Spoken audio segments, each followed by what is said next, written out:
सभी को ओम नमः शिवाय। जैसे कि आप लोग जानते हैं, हम लोग शिव महापुराण में सप्तम खंड पढ़ रहे हैं। आज हम सप्तम खंड में शिव दशावतार पढ़ेंगे। तो आइए शुरुआत करते हैं। शिव जी की अवतारों में 10 अवतार प्रमुख माने जाते हैं। उनमें से पहला अवतार महाकाल का माना जाता है। महाकाल की शक्ति महाकाली है। दूसरा अवतार तारा का है, जो सेवकों को सुख देने वाला है। और तीसरे अवतार का नाम भुवनेश्वर है, जो अभिष्ट फल प्रदान करने वाला है। इस अवतार की शक्ति वाला भुवनेश्वरी को माना जाता है। चौथा अवतार विदेश की षोडशी शक्ति है, जो भक्तों को सुख शांति प्रदान करती है। पांचवें अवतार का नाम भैरव है। उनकी भैरवी शक्ति उपासकों की मनोकामनाएं पूरी करती है। छठा अवतार छिन्नमस्तक का है। सातवां अवतार शंभु का धूम्रवान नामक अवतार है। इसकी धूमावती नामक शक्ति उपासकों को फल प्रदान करने वाली है। आठवां अवतार का नाम बगलामुख है, जिसकी शक्ति बगलामुखी है। नवा अवतार का नाम मातंग है। इस अवतार की शक्ति मातंगी है। शिव जी का 10वें अवतार का नाम कमल है। इसकी शक्ति बाला भुवनेश्वरी है। एकादश रुद्रों की उत्पत्ति। पुराने समय की बात है कि जब इंद्र अमरावती को छोड़कर भाग गए तो शिव भक्त उनके पिता श्री कश्यप जी को महान दुख हुआ। वे इंद्र को धैर्य देकर शिव जी की काशी नगरी में ले आए। वहां आकर गंगा जी में स्नान किया तथा शिव जी का दर्शन करके पूजन किया। इसके बाद काशी में शिवलिंग की स्थापना करने हेतु चिरकाल तक तपस्या की। शिव जी उनकी तपस्या से प्रसन्न हुए। शिव जी ने कश्यप जी से वर मांगने को कहा। कश्यप जी ने कहा, मैं अपने पुत्रों से दुखी हूँ। कोई ऐसा उपाय कीजिए जिससे मैं सुखी हो जाऊँ। मुझे ऐसा वर प्रदान कीजिए कि भविष्य में और पैदा होने वाले पुत्र देवताओं और दानवों को कष्ट ना पहुँचाए। भगवान शिव जी तथास्तु कहकर अंतर्ध्यान हो गए। इसके बाद भगवान शिव जी अपना वचन पूरा करने हेतु कश्यप जी से सुरभि में प्रकट हुए। बड़ा भारी उत्सव मनाया गया, मानो सभी शिवमय हो गया हो। उसी समय शिव जी के निम्न अवतार हुए: कपाली, पिंगल, भीम, वीरूपाक्ष, विलोहित, शास्ता, अज्ञपाद, अपिर्बुद्धय, शंभु, चंड तथा भाव। उपरोक्त सभी साक्षात रुद्र के रूप तथा सुख के सागर हैं। इन एकादश रुद्रों ने देवताओं की भलाई के लिए युद्धों में असंख्य दैत्यों का संहार किया था। दुर्वासा चरित्र।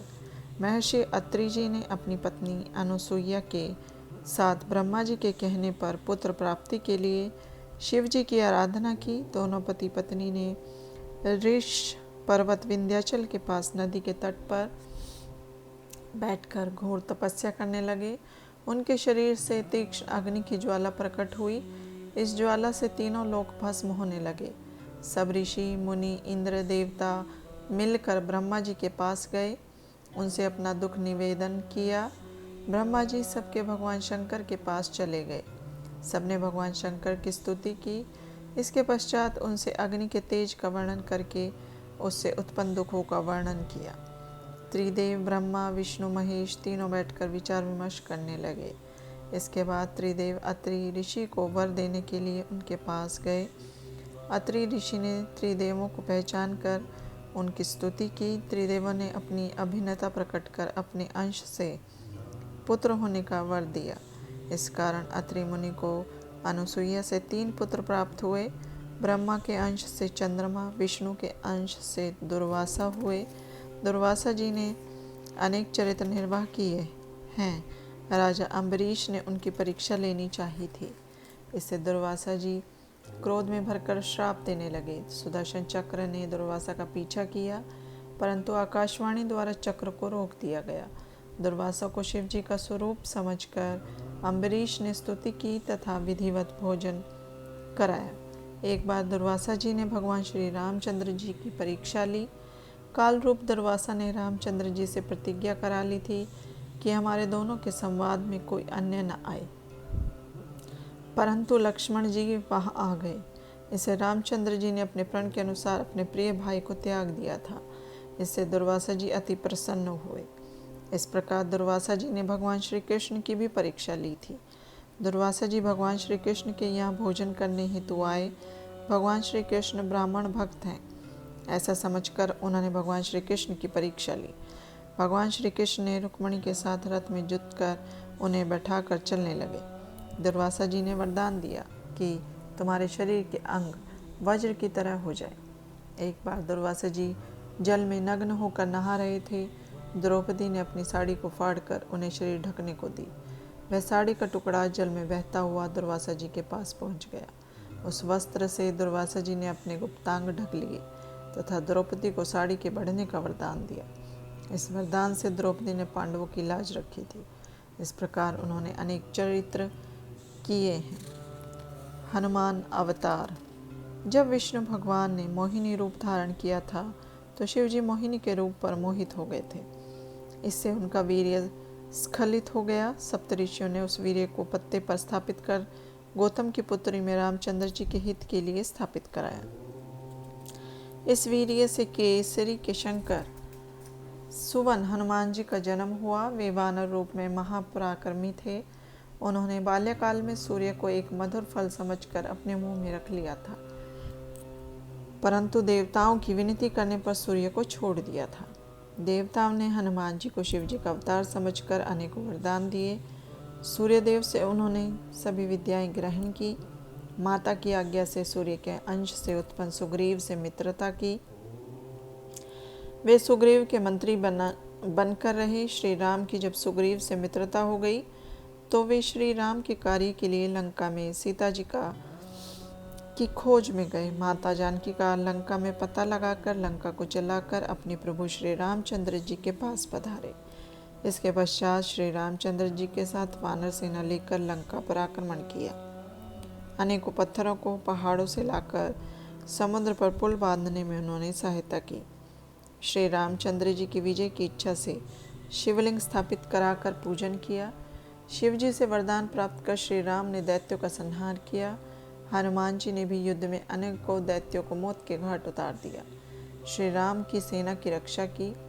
शक्ति से घायल लक्ष्मण जी के लिए संजीवनी बूटी लाए। वही रावण को मारकर राम लक्ष्मण को लेकर आए। उन्होंने अनेक लीलाएं की। महेश अवतार। एक बार शिव जी पार्वती के साथ विहार कर रहे थे।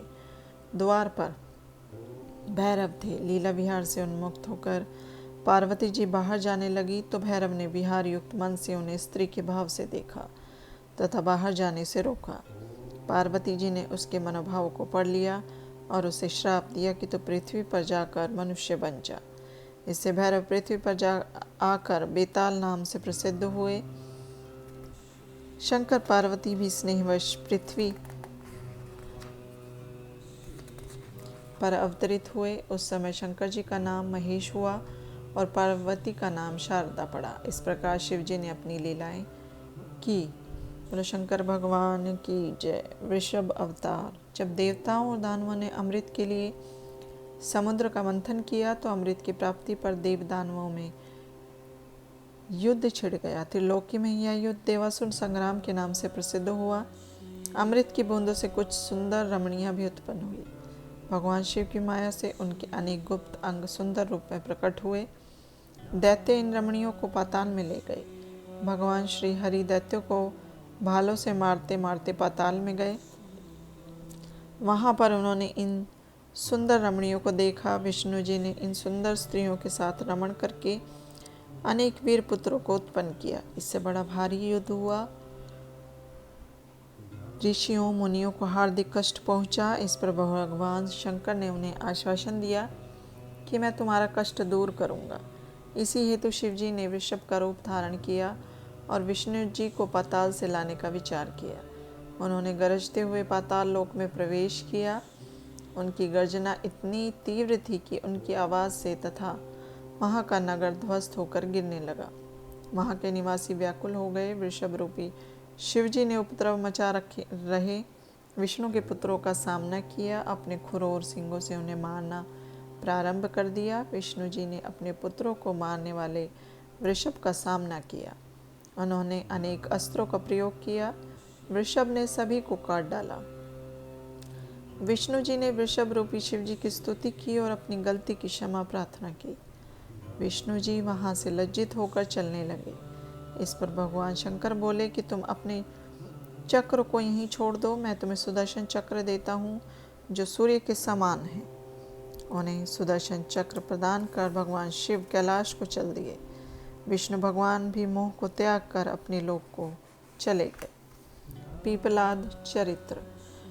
वित्रासुर का वध करने के लिए ब्रह्मा जी की आज्ञा से इंद्र एवं देवताओं ने वज्र का निर्माण करने के लिए दधीचि ऋषि से उनकी अस्थियों की मांग की। देवताओं की प्रार्थना सुनकर ऋषि ने अपनी पत्नी सुवर्चा को घर के अंदर कार्य बताकर भेज दिया और स्वयं अपना शरीर त्याग कर देवताओं को अपनी अस्थियां दे दी। देवता अस्थियों को लेकर देवलोक को आ गए और उन अस्थियों से वज्र का निर्माण करके इंद्र ने उस वज्र से वित्रासुर का वध कर दिया। इधर मुनि दधीचि की पत्नी घर का कार्य समाप्त कर जब बाहर आई तो उन्हें वहाँ देवता और ऋषि कोई भी दिहाई नहीं दिया। इस पर देवताओं का कुचक्र समझकर वह उन्हें श्राप देने लगी कि तुम सभी पशु बन जाओ तथा स्वयं अग्नि में सती होने लगी। तब आकाशवाणी ने उन्हें बताया कि तुम अपने गर्भ में स्थित मुनि पुत्र की रक्षा करो, यह देवों की आज्ञा है। यह सुनकर सुवर्चा ने राम पत्थर के द्वारा अपने गर्भ को विदीर्ण कर डाला। उससे महान तेजस्वी पुत्र उत्पन्न हुआ। सुवर्चा ने उसे शिव स्वरूप समझकर उसकी वंदना की तथा उसे एक पीपल के पेड़ की जड़ में बिठाकर वरदान दिया कि तुम चिरकाल तक यहाँ रहकर सबको आनंद प्रदान करते रहो। इतना कहकर वह स्वयं समाधि लगाकर इस नश्वर शरीर को त्याग कर अपने पति के साथ स्वर्ग लोक में चली गई। शिव अवतार समझकर ब्रह्मा विष्णु आदि सभी देवता दधीचि के पुत्र के पास आए और उनके जन्म का भारी उत्सव मनाया। ब्रह्मा जी ने उनका नाम पीपलाद रखा। पीपलाद लोक कल्याण हेतु बहुत समय तक उस पीपल की जड़ में बैठकर तप करते रहे। इस प्रकार पीपलाद ने संसार में धर्म की स्थापना हेतु निवास किया। पीपलाद का विवाह अरण्यक की पुत्री पद्मा के साथ हुआ और अपने वृद्ध शरीर को युवा रूप में परिवर्तित कर लिया। उन्हें अपनी पत्नी से 10 पुत्र प्राप्त हुए। उन्होंने अनेक लीलाएं की। संसार में किसी से शनिचर की पीड़ा दूर न होने वाली पीड़ा को दूर करने में सफलता प्राप्त की। उन्होंने कहा कि जन्म से 16 वर्ष तक कोई भी शनि की पीड़ा से त्रस्त नहीं होगा। इसके साथ ही शिव भक्तों को शनि कभी पीड़ा नहीं पहुंचा सकता। इसके विपरीत यदि शनि ने किसी को पीड़ा पहुंचाने की कोशिश की तो वह भस्म हो जाएगा। इस प्रकार गाधी, कौशिक और पीपलाद के स्मरण मात्र से ही शनि की पीड़ा नष्ट हो जाती है। बोलो शंकर भगवान की जय। वैश्यनाथ अवतार। पूर्व काल की बात है कि नंदीग्राम में महानंदा नाम की ऐश्वर्य मुक्त वैश्या रहती थी। वे ज्ञान विद्या में पारंगत, सदैव शिव जी का जाप करती रहती थी तथा पार्वती सहित शिव जी की पूजा किया करती थी। वह रुद्राक्ष की माला धारण किए रहती थी। इसके साथ ही वह शिव जी के सम्मुख नृत्य करती रहती थी। एक दिन उसकी परीक्षा हेतु शिव जी वैश्या का रूप धारण कर उसके सामने उपस्थित हुए। उनके हाथ में रतन जड़ित कंकड़ था। उन्हें देख महानंदा की खुशी का ठिकाना न रहा। वैश्या रूपी शिव उसके भाव को समझ गए। वे महानंदा से बोले कि ऐसा प्रतीत होता है कि तुम्हारा मन इस कंकड़ को देखकर बेचैन हो रहा है। तुम इसे ले सकती हो, परंतु यह तो बताओ कि इसका मूल्य क्या दोगी। वैश्या बोली, मैं तो वैश्या ठहरी, कोई पतिव्रता स्त्री तो हूँ नहीं। यदि आप इस कंकड़ को मुझे देते हैं तो मैं 3 रात आपके साथ व्यतीत कर सकती हूँ। शिव रूपी वैश्य ने उसका प्रस्ताव स्वीकार कर लिया। शिव जी ने उसे कंकड़ उतार कर देते हुए कहा कि इस व्यवहार में सूर्य और चंद्रमा प्रमाण है। 3 बार सूर्य चंद्रमा का उच्चारण कर मेरे हृदय का स्पर्श करो। वेश्या बोली, मैं 3 दिन और रात आपकी पत्नी बनकर रहूंगी और पतिव्रता धर्म का पालन करूंगी। यह सत्य है, यह सत्य है, यह सत्य है। ऐसा कहकर महानंदा वैश्या ने सूर्य चंद्रमा को साक्षी मानकर शिव रूपी वैश्य के हृदय को 3 बार स्पर्श किया। शिव जी ने उसे एक रतन जड़ित शिवलिंग प्रदान किया और बताया कि यह परम गोपनीय लिंग है, इसे सुरक्षित रखना। वह शिवलिंग को नृत्य मंडल में रखकर शिव जी के साथ मखमली गद्दों पर शयन हेतु चली गई। आधी रात को नृत्य मंडल से एक वाणी प्रस्फुटित हुई कि हे तात, इस नृत्य मंडल में सावायु के साथ आग लग गई है। यह सुनकर वेश्या ने उठकर बंधे हुए बंदर और मुर्गी आदि को छोड़कर उनकी जान बचाई। शिव जी द्वारा प्रदान किया गया लिंग जलकर भस्म हो गया। इससे शिव रूपी वैश्य और वैश्या बहुत दुखी हुए। वैश्य बोला कि प्राणों से भी प्यारा जब शिवलिंग ही जल गया तो मैं भी जीवित रहकर क्या करूँगा। उसने वैश्या के नौकरों द्वारा चिता तैयार कराकर उसमें अपना शरीर भस्म कर डाला। वैश्या ने सोचा, जब शिव भक्त वैश्य मारा गया तो अब मेरी प्रतिज्ञा का क्या होगा। मैंने सत्य को अपनाया था, अतः मुझे भी इसी के साथ अग्नि में प्रवेश कर जाना चाहिए। ऐसा विचार कर वह भी प्राण त्यागने के लिए तत्पर हो गई। दूसरे लोगों ने उसे ऐसा करने से रोकना चाहा, परंतु वह नहीं मानी। उसने अपना समस्त धन और संपत्ति को ब्राह्मणों को दान कर दी और अग्नि में शरीर को भस्म करने को तैयार हो गई। तभी विश्वात्मा शिव जी प्रकट हो गए। वे करोड़ों सूर्यों के समान कांति युक्त और दिव्य रूपधारी थे। वैश्य यह देखकर आश्चर्य में पड़ गई। वह प्रेमाश्रु बहाने लगी। शिव जी ने उसे धैर्य बंधाते हुए बताया कि मैंने तेरी परीक्षा ली थी। उस वैश्या ने अपने नौकरों के साथ शिव जी के चरणों की सेवा का वरदान मांगा था। शिव जी ने एवं अस्तु कहकर अपने धाम को चले गए। द्विजेश्वर अवतार। भद्रायु नाम का एक राजा था। वह शिव जी का भक्त था। शिव जी ने उसके लिए द्विजेश्वर नाम से अवतार लिया था। वह कथा ध्यान पूर्वक सुनिए। ऋषभ रूपी शिव के प्रभाव से उसने शत्रु के राजा भद्रायु पर विजय प्राप्त की थी। भगवान शिव ने भद्रायु को ऋषभ के प्रभाव से ही उत्पन्न किया था। उसने बाद में राजा चंद्रांगद की पुत्री सीमांतनी से विवाह किया। वह अपनी पत्नी को लेकर वन में विहार करने चला गया। वन में शिव पार्वती उसकी परीक्षा लेने आए। शिव पार्वती ने द्विज संपत्ति का रूप धारण कर लिया। उन्होंने अपनी माया से एक सिंह को उत्पन्न किया और राजा भद्रायु के पास जाकर बोले, इससे हमारी रक्षा कीजिए। जैसे ही राजा भद्रायु ने धनुष उठाया तो माया में सिंह ने झपट कर ब्राह्मण की पत्नी को पकड़ लिया। वह राजा के बाणों को झेलता हुआ भी ब्राह्मण की पत्नी को लेकर भाग गया। ब्राह्मण की पत्नी रोती चिल्लाती हुई बोली, हे स्वामी, हे प्राणनाथ, मुझे बचाइए। स्त्री का अपहरण हो जाने पर ब्राह्मण जोर जोर से रोने चिल्लाने लगा। ब्राह्मण राजा से कहने लगा, तुम्हारे पराक्रम का क्या लाभ हुआ? तुम जंगली पशुओं से मेरी पत्नी की रक्षा न कर सके। जो क्षत्रिय राजा अपनी जनता की रक्षा का सामर्थ्य नहीं रखता, उसके जीवित रहने का क्या लाभ है? ब्राह्मण की बात सुनकर राजा शोकाकुल होकर अपने दुर्भाग्य की निंदा करने लगा। वह विचार करने लगा, आज प्रारब्धवश मेरी शक्ति नष्ट हो गई, मुझे अब अपने प्राणों का त्याग कर देना चाहिए। ऐसा सोचकर राजा ब्राह्मण के चरणों में सिर रखकर उन्हें धैर्य देने लगा। हे ब्राह्मण देवता, मैं अपना साम्राज्य आपको सौंपता हूँ। इसके अतिरिक्त आपकी कोई और इच्छा हो तो उसे बताइए। यह सुनकर ब्राह्मण ने राजा से कहा, हे राजन, अब मेरी पत्नी नहीं रही, अतः तुम अपनी रानी को मुझे सौंप दो। यह सुनकर राजा बोला, मैं अपना सर्वस्व दे सकता हूँ, परंतु स्त्री नहीं। पराई स्त्री का सेवन तो घोर अपराध माना जाता है। यह पाप तो किसी प्रायश्चित से भी दूर नहीं हो सकता। राजा की बात सुनकर ब्राह्मण रूपी भगवान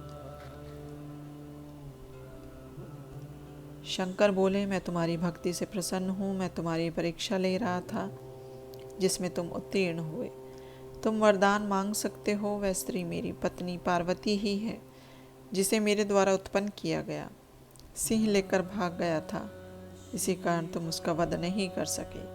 तुम्हारे धैर्य की परीक्षा लेने हेतु ही मैंने तुम्हारी पत्नी को मांगा था। राजा ने शिव जी के चरणों में गिरकर शिव भक्ति का वरदान मांगा।